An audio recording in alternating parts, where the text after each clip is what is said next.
تو یہ عورت جو صاحب واقعہ ہے انہوں نے کہا کہ تم گھبراؤ مت، میرے ساتھ کوئی گڑبڑ نہیں ہوئی ہے، اللہ مجھے بچائیں گے، اللہ میرے سلسلے میں جو فیصلہ چاہے کریں گے۔ یہ صحابہ کا ایمان پختہ ہوتا تھا۔ چنانچہ حضرت عثمان نے رجمہ کا حکم دیا، حضرت علی کو پتہ چلا، حضرت علی رضی اللہ تعالیٰ عنہ تشریف لائے اور آپ نے کہا کہ آپ نے قرآن نہیں پڑھا؟ فرمایا کہ کیوں نہیں؟ فرمایا کہ یہ آیت آپ نے نہیں سنی جس کے اندر اللہ تبارک تعالیٰ نے 6 مہینے ذکر کیے ہیں حمل کے اور باقی 2 سال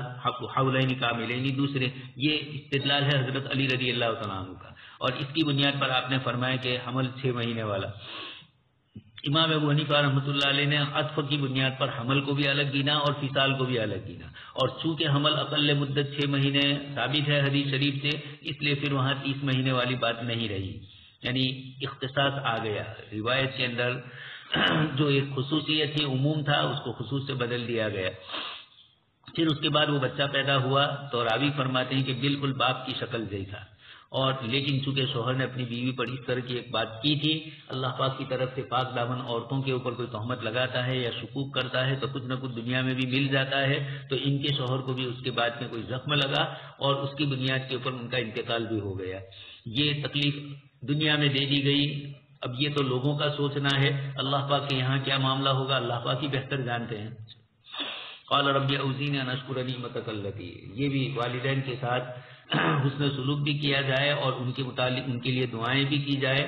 اصلح لی فی ذریتی، دعائیں صرف اپنے ہی لیے نہیں، والدین ہی کے لیے نہیں بلکہ اپنے اولاد کے لیے بھی، تو اوپر کی اصول اور فروع دونوں کے لیے دعاؤں کی طرف اشارے فرمائے گئے۔ چنانچہ حدیث شریف کی دعاؤں میں جو دعائیں آئی اس کے اندر بھی یہ سب کچھ کلمات استعمال ہوئے ہیں، جس میں اپنے لیے اپنے اولاد کے لیے دعائیں کی گئی ہے۔ وعد الصدق الذی کانوا یوعدون، یہ سچا وعدہ ہے۔ آگے حضرت علی رضی اللہ تعالیٰ عنہ کی مجلس میں کچھ لوگ بیٹھے ہوئے تھے اور حضرت عثمان رضی اللہ تعالیٰ عنہ کے پچھلے دور کے اندر 10 سالہ جو آپ کی مدت تھی، 10-11 سال، اس کے اندر پچھلی مدت میں اواخر کے اندر کچھ واقعات جو پیش آئے بلوائیوں کے، اور مروان نے بھی کچھ گل کھلائے، کچھ چیزیں ایسی ہوئی جس کی طرف لوگوں نے نسبت کی۔ حضرت مولانا تقی صاحب دامت برکاتہم نے اس کو حضرت امیر معاویہ تاریخ اور حقائق کے آئینے میں اس میں تفصیل سے ذکر کیا ہے، اور اسی طریقے سے عثمان ذی النورین حضرت مولانا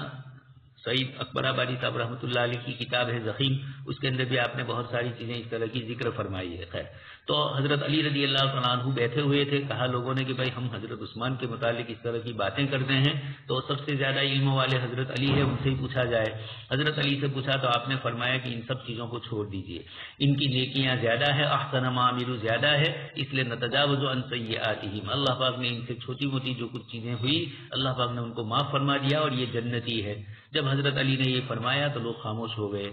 یہی حال حضرت معاویہ کا تھا۔ حضرت علی رضی اللہ تعالیٰ عنہ کے اوصاف پوچھ رہے تھے، ایک صاحب کو مختارات میں مولانا علی میاں صاحب نے اس کو نقل کیا اور پھر دانے مار مار کر حضرت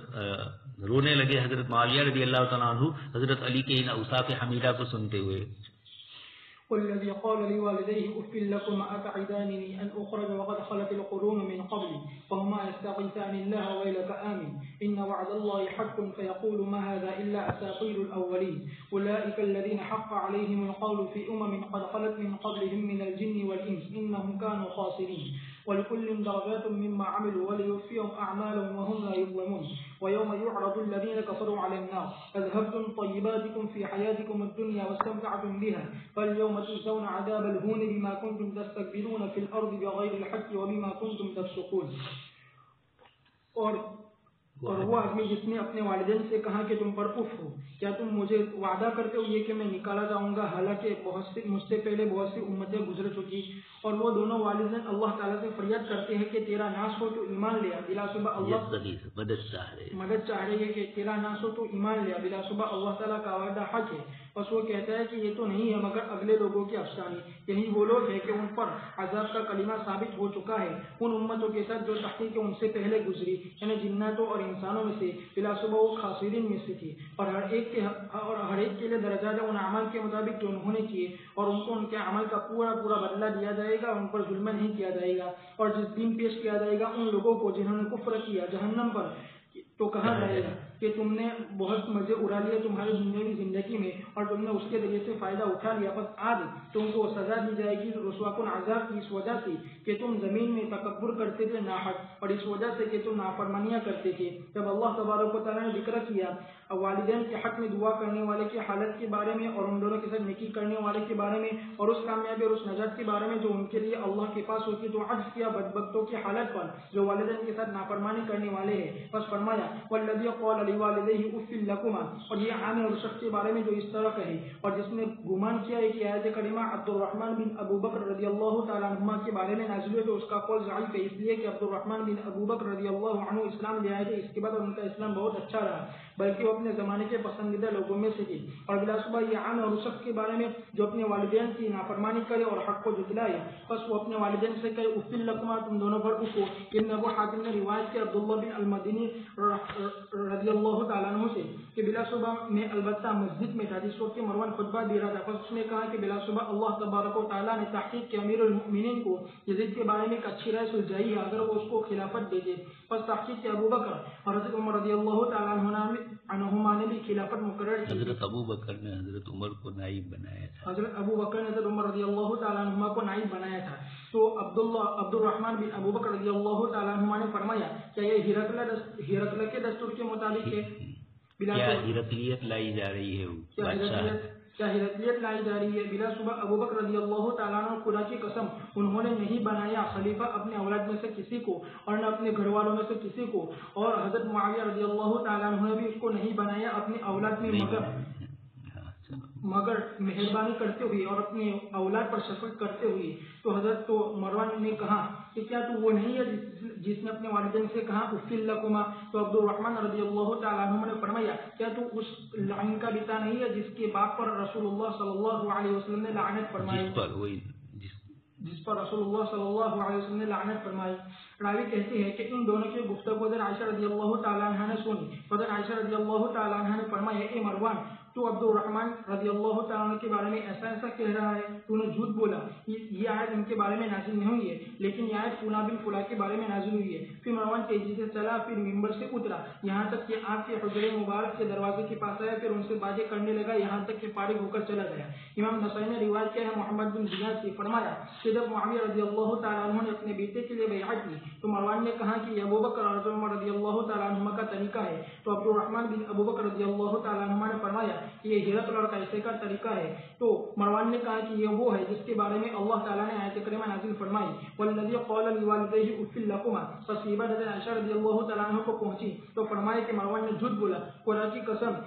ان سے یہ مراد نہیں ہے، اور اگر میں چاہتی کہ میں اس کا نام بیان کر دوں جس کے بارے میں آیت کریمہ نازل ہوئے تو میں اس کو بیان کر دیتی، اور لیکن رسول اللہ صلی اللہ علیہ وسلم نے مروان کے والد پر لعنت کی، اور مروان اس حال میں کہ مروان اس کی پشت میں تھا، بس مروان بھی اللہ تعالیٰ کی لعنت کا ایک حصہ ہے۔ باری تبارک و تعالیٰ کا فرمان اتعدانی ان اخرج، یعنی میں دوبارہ زندہ کیا جاؤں گا، وقد خلت القرون من قبل، یعنی تحقیق کے لوگ گزر گئے اور ان میں سے کوئی بھی خبر دینے کے لیے واپس نہیں آیا، وہما یستغیثان اللہ، یعنی وہ اللہ تبارک و تعالیٰ سے دعا کر رہی ہے اس کے بارے میں یہ کہ اس کو ہدایت دے، اور وہ دونوں اپنے والدین سے اور اپنے اولاد کے بارے میں کہہ رہے ہیں ویلک آمین ان وعد اللہ حق فیقول ما هذا الا اساطیر الاولین۔ اللہ تبارک و تعالیٰ نے فرمایا اولئک الذین حق علیہم القول فی امم قد خلت من قبلهم من الجن والانس انهم كانوا خاسرین، یعنی وہ داخل ہوں گے ان کے جیسے ان کے مانند لوگوں کی جماعت میں،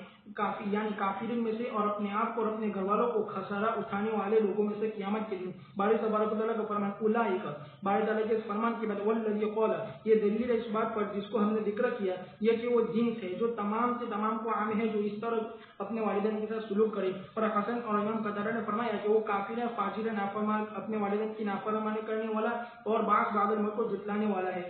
مراد ہے۔ باری تبارک و تعالیٰ کا فرمان وَلِكُلٍّ دَرَجَاتٌ مِّمَّا عَمِلُوا، یعنی ہر ایک کے لیے عذاب ہوگا اس کے عمل کے مطابق، وَلِيُوَفِّيَهُمْ أَعْمَالَهُمْ وَهُمْ لَا يُظْلَمُونَ، یعنی ان پر ذرہ برابر ظلم نہیں کیا جائے گا بلکہ اس سے کم بھی نہیں کیا جائے گا۔ عبد الرحمن بن زید رضی اللہ تعالیٰ عنہ نے فرمایا کہ جنت جہنم کے درجات نیچے کی طرف جاتے ہیں اور جنت کے درجات اوپر کی طرف جاتے ہیں. باری تبارک و تعالیٰ کا فرمان وَيَوْمَ يُعْرَضُ الَّذِينَ كَفَرُوا عَلَى النَّارِ أَذْهَبْتُمْ طَيِّبَاتِكُمْ فِي حَيَاتِكُمُ الدُّنْيَا وَاسْتَمْتَعْتُمْ بِهَا. یعنی ان سے یہ کہا جائے گا بطور دھمکی اور ڈانٹ ڈپٹ کے اور تحقیق کے امیر المؤمنین عمر بن خطاب رضی اللہ تعالیٰ عنہ پرہیز کرتے تھے بہت سے اچھے اچھے کھانے اور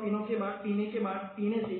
اور اس سے دور رہتے تھے اور فرمایا کہ بلا شبہ مجھے خوف ہے کہ کہیں میں ان لوگوں میں سے نہ ہو جاؤں جن کے بارے میں اللہ تعالیٰ نے فرمایا اذهبتم طیباتکم فی حیاتکم الدنیا واستمتعتم بها. باری تبارک و تعالیٰ کا فرمان فالیوم تجزون عذاب الہون بما کنتم تستكبرون فی الارض بغیر الحق وبما کنتم تفسقون. یعنی ان کو سزا دیا جائے گا ان کے عمل کی جنس سے پس جیسا کہ انہوں نے اپنی ذات سے فائدہ اٹھایا اور تکبر کیا حق کی اتباع کرنے سے اور لگے رہے کس کو فجور اور گناہوں میں تو اللہ تبارک و تعالیٰ ان کو سزا دے گا رسوا کن عذاب کے ذریعے سے. اور وہ دلیل کرنا ہے رسوا کرنا ہے اور ڈرناک سزائیں دینا ہے اور لگاتار سوچو حسرتوں میں مبتلا کرنا ہے اور ایسے ٹھکانوں میں پناہ دینا ہے جو گھبرانے والے درجات ہوں گے طبقات ہوں گے جو گھبرانے والے درکات ہوں گے. اللہ تبارک و تعالیٰ ہماری اس سے حفاظت فرمائے. والذی قال لوالدیہ. اللہ تبارک و تعالیٰ نے نیک اور فرما بردار اولاد کا ذکر کیا تو اب نافرمان اولاد کا بھی ذکر کر رہے ہیں. جاہلیت میں تھے کوئی حضرت عائشہ رضی اللہ تعالیٰ عنہ نے بھی ان کا نام نہیں لیا اس لیے بہتر یہی ہے کہ اللہ پاک نے ان کو بعد میں ایمان کی توفیق دے دی ہوگی. اف لکما. اپنے ماں باپ سے وہ کہتے تھے کہ کیا تم مجھے مرنے کے بعد دوبارہ زندہ ہونے کا وعدہ کرتے ہو حالانکہ مجھ سے پہلے بہت سے مر گئے نہ کوئی واپس نہیں آیا. یہ دونوں اللہ تبارک تعالیٰ سے دعا کرتے تھے اس لیے کہ سمجھتے تھے کہ دعویٰ تو کی دلیل تو بتلائی جائے اللہ کی توحید والی وحدانیت والی لیکن یہ اس طرح کے دعوے کرے تو ان کے جواب دینے کی ضرورت نہیں ہے. وہی لکا آمین. اب برا ہو تیرا ایمان لے آیا تو ایمان لے آ اللہ کا وعدہ سچا ہے لیکن وہ ایسا نہیں کر رہا تھا. ما ھذا الا اساطیر الاولین. یہ قرآن کو نعوذ باللہ قصہ کہانی سمجھ رہا تھا. ایسے لوگوں پر اللہ تبارک تعالیٰ فرماتے ہیں کہ پچھلی امتوں میں بھی ایسے پیدا ہوئے کہ ماں باپ دیندار تھے اور یہ اس طرح کے نہیں تھے. انسانوں میں اور جناتوں میں سے بہت سو نے اللہ کے سلسلے میں گڑبڑی کی اور یہ سب کے سب نقصان اٹھانے والے ہیں. لکل درجات مما عملوا. جو انہوں نے عمل کیا اس کے مطابق ان کو درجات ملیں گے. اسی کو نیچے ذکر کیا کہ جنت کے لیے درجات ہے اور جہنم کے لیے درکات ہے. جہنم نیچے کی طرف ہے اس لیے نیچے ہی کی طرف جانا ہے اور ایک چیز اوپر سے تو تنگ ہوتی ہے پھر اندر زمین میں جا کر کشادہ ہوگی جہنم. جنت اس کے مقابلے کے اندر بلندی کی طرف نیچے سے اوپر جائیں گے اور یہاں اوپر سے نیچے اترنا ہے. وَلِيُوَفِّيَهُمْ. کوئی ذرہ برابر ظلم نہیں ہوگا. آگ کے اوپر ان کو پیش کیا جائے گا. کفروا کو آگ پر پیش کیا جائے گا اور دوسری آیتوں میں فرمایا گیا وَسِيقَ الَّذِينَ كَفَرُوا. ان کو پہنچایا جائے اور کہیں یہ فرمایا گیا کہ جہنم کو لایا جائے گا. روایتوں میں بھی ہے تو یہ ہر ایک اپنے اپنے مقام کے اعتبار سے ہے. عمومی طور پر تو یہی ہے جہنم کو کھینچ کر لایا جائے گا یہ بھی روایتوں میں ہے. آیات کے اشارے بھی معلوم ہوتے ہیں لیکن الگ الگ مواقع پر الگ الگ اعتبار سے اس کو تعبیر کیا گیا. اذهبتم طیباتکم. اللہ تبارک تعالیٰ فرمائیں گے کہ دنیا میں کھایا پیا مست رہے حرام کی کمائی جو کچھ بھی ملا سب کچھ کھاتے رہے اور فائدہ سب کچھ اٹھا چکے ہو اس لیے آج تمہیں رسوا کن عذاب ہوگا. اس لیے کہ دنیا میں ناحق تکبر کرتے تھے فسق و فجور کرتے تھے. حضرت عمر بن خطاب رضی اللہ تعالیٰ عنہ عمدہ کھانے آپ کے پاس آ جاتے تو تھوڑا شک کرتے کہ ایسا تو نہیں ہے کہ اس آیت کا مصداق ہمیں بنا دیا ہو کہ دنیا میں ہی سب کچھ اللہ پاک نے دے دیا اس لیے آپ ایک سے زائد سالن بھی استعمال نہیں فرماتے تھے اور بھی دوسری مرغوب غذاؤں کو آپ نے چھوڑ رکھا تھا. آیت کریمہ کے شان نزول کے سلسلے میں مروان کے متعلق چونکہ ایک بات آئی کہ مروان نے جب حضرت معاویہ رضی اللہ تعالیٰ عنہ نے اپنے بیٹے یزید کے سلسلے میں لوگوں سے گفتگو شروع کی حضرت مغیرہ ابن شعبہ رضی اللہ تعالیٰ عنہ اور دوسرے کچھ صحابہ نے حضرت امیر معاویہ کو مشورہ دیا تھا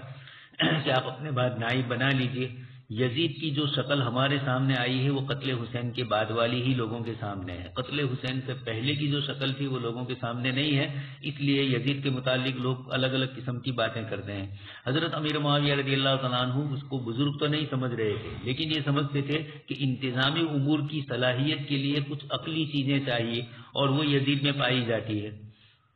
حضرت عثمان رضی اللہ تعالیٰ عنہ کی خلافت کا جو مسئلہ آیا تھا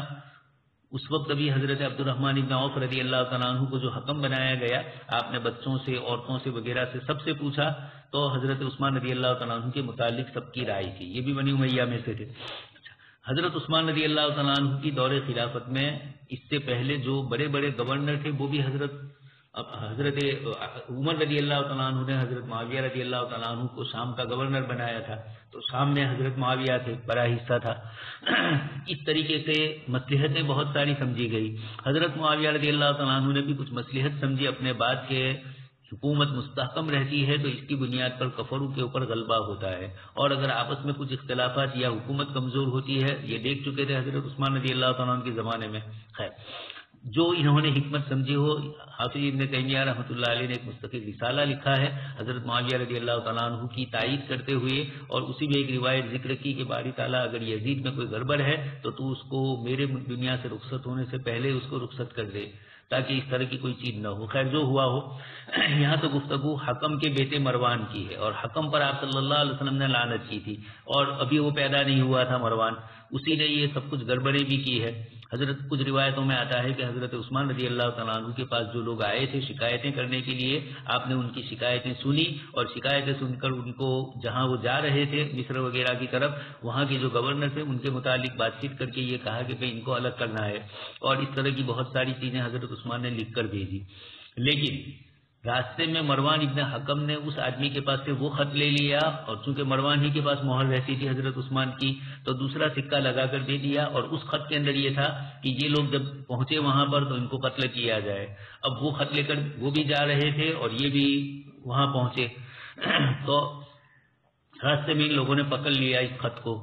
یہ الگ آدمی کو خط لے کر بھیجا تھا مروان نے کہ وہاں جا کر گورنر کو پہنچایا جائے۔ اب وہ وہاں پہنچانے جا رہا تھا، راستے میں پکڑ لیا گیا۔ انہوں نے دیکھا تو واپس آئے کہ حضرت عثمان نے ہمیں دھوکہ دیا، ایک طرف ہمارے ساتھ یہ گفتگو کی اور سکہ تو حضرت عثمان ہی کا تھا۔ تو اس بنیاد کے اوپر پھر ان میں آپس میں انتشار پیدا ہو گیا۔ خیر، بہت ساری باتیں ہیں۔ حضرت تو مروان ابن حکم اگر اتنا ہی کہہ دیتا کہ امیر المومنین نے اپنے بعد یزید کو اپنا نائب بنایا ہے تو اس پر لوگ کچھ نہ بولتے، لیکن جب اس نے یہ جملہ کہا کہ حضرت ابوبکر نے جس طرح اپنے بعد حضرت عمر کو نائب بنایا، اس طرح حضرت امیر المومنین نے اپنے بعد اپنے بیٹے یزید کو بنایا۔ یقیناً دونوں میں مشابہت نہیں تھی، حضرت ابوبکر صدیق کا خاندان بھی الگ تھا، حضرت عمر کا خاندان الگ تھا۔ یہاں باپ بیٹے کا مسئلہ تھا حضرت معاویہ رضی اللہ تعالیٰ عنہ کے ساتھ۔ تو عبد الرحمن ابن ابی بکر کھڑے ہوئے اور انہوں نے کہا یہ تو ہرقلیت ہے، بادشاہت ہے کہ بادشاہ کے بعد اس کا بیٹا، اس کے بیٹے کے بعد اس کا بیٹا، اس طرح چلتا ہے۔ حضرت ابوبکر صدیق نے اپنے بیٹوں میں سے کسی کو نہیں بنایا ہے، نہ اپنے خاندان والوں میں سے بنایا، اور حضرت معاویہ نے تو اپنے بیٹے کو بنایا، اور لیاقت کی بنیاد پر نہیں بنایا ہے بلکہ رحمتن و کرامتن۔ خیر، یہ عبد الرحمن فرما رہے تھے۔ مروان نے اس کے اوپر کہا کہ تم ہی تو وہ ہو جن کے متعلق قرآن کریم کی آیت نازل ہوئی۔ عبد الرحمن نے کہا کہ تو وہ لعین نہیں ہے، ابن اللعین، کہ جس کے باپ کو اللہ کے رسول صلی اللہ علیہ وسلم نے لعنت کی، اور تو اس وقت کبھی پیدا نہیں ہوا تھا تو اسی کا حصہ ہے۔ یہ دونوں کے درمیان چلا تو مروان کو انتل قائل عبد الرحمن قضا و قضا، حضرت عائشہ کو پتہ چلا تو آپ نے فرمایا مروان سے کہ تم نے ایسا ایسا کہا، یہ آیت ان کے بارے میں نازل نہیں ہوئی ہے، یہ آیت میں کہہ سکتی ہوں لیکن نام نہیں لیا۔ اور پھر اس کے بعد مروان کو احساس ہوا اپنی غلطی کا، حضرت عائشہ رضی اللہ تعالیٰ عنہ کے پاس آ کر معافی مانگنے کے لیے آیا، بات چیت کی اس نے، حضرت عائشہ رضی اللہ تعالیٰ عنہ نے پھر جو کچھ سنانا تھا وہ اس کو سنا بھی دیا۔ تو بائی معاویہ لابنہ بایا قال مروان سنت و ابی بکر، دوسری روایت میں بھی یہی ہے، وہاں ابو بکر و عمر دونوں کی سنت کہی لیکن دونوں کی سنت نہیں ہے۔ خیر، اس پر بھی ہمارے علماء کرام نے بہت تفصیلی گفتگو کی، اور حضرت شاہ ولی اللہ رحمۃ اللہ علیہ کی کتاب ازالۃ الخفا عن خلافت الخلفاء، اور وہ کتاب بھی حضرت مولانا تقی الدین ندوی صاحب نے بہت شاندار طباعت کے ساتھ شائع کیا ہے، اس کا اردو بھی ہو چکا ہے پاکستان سے۔ تو اس کے اندر خلافت کے سلسلے میں ذکر کیا، حضرت ابوبکر نے اپنے بعد کیا عمل کیا، حضرت عمر نے کیا کیا۔ چونکہ آج کل کی جمہوریت والے حضرت ابوبکر صدیق کی اور حضرت عمر کے طریقے کے اوپر گفتگو کرتے ہیں، حضرت مولانا مفتی محمد تقی صاحب دامت برکاتہم نے بھی ہمارا سیاسی نظام اس کے اندر اس خلافت کے مسئلے کو ذکر کیا ہے، ہم نے گجراتی کتاب میں اس کو نہیں لیا، عوام الناس اس کو نہیں سمجھ پائیں گے۔ والذی قال لوالدیہ اف لکما، تو حضرت عبد الرحمن نے یہ جملہ کہا کہ یہ تو ہرقل کی سنت ہے، بادشاہوں کے یہاں یہ ہوتا ہے، تو مروان نے اس پر یہ کہا، اس پر کہا گیا کہ نہیں یہ آیت ان کے بارے میں نہیں ہے، یہ مروان نے اپنی طرف سے کہا، لیکن کچھ شکوک شبہات تھے، اس لیے حضرت ابوبکر صدیق کے صاحبزادے بھی حضرت عثمان رضی اللہ تعالیٰ عنہ کے خلاف تھے اس مسئلے کے اندر، اور پھر جب ان کو حضرت عثمان نے سمجھایا تو پھر وہ واپس چلے گئے۔